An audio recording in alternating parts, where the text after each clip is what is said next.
আচ্ছা, দীঘা যাওয়ার রাস্তায় এরকম রাজকীয় ভুরিভোজ? আরে হ্যাঁ, ঠিকই শুনেছো। আগের দিন আমি, অর্পণ দা, রাজু আমরা কিন্তু বেরিয়ে গেছিলাম দীঘার উদ্দেশ্যে। আর যেতে, যেতেই কিন্তু আমাদের টায়ারে ১২ থেকে ১৩টা লিক বেরিয়েছিল ভাই, সত্যি কথা।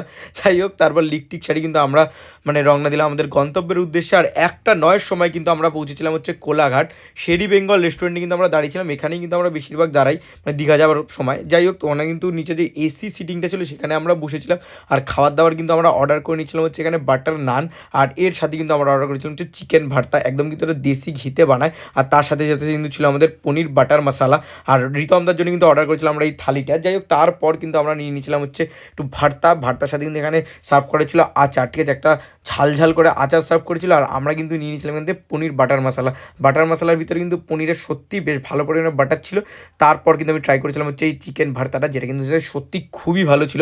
কাজু বাদাম দেওয়া ছিল ভিতরে। আর রিতমদা ট্রাই করেছিল থালিটা, রিতমদারও বেশ ভালো লেগেছে। প্রায় ১ ঘন্টার কাছাকাছি ব্রেক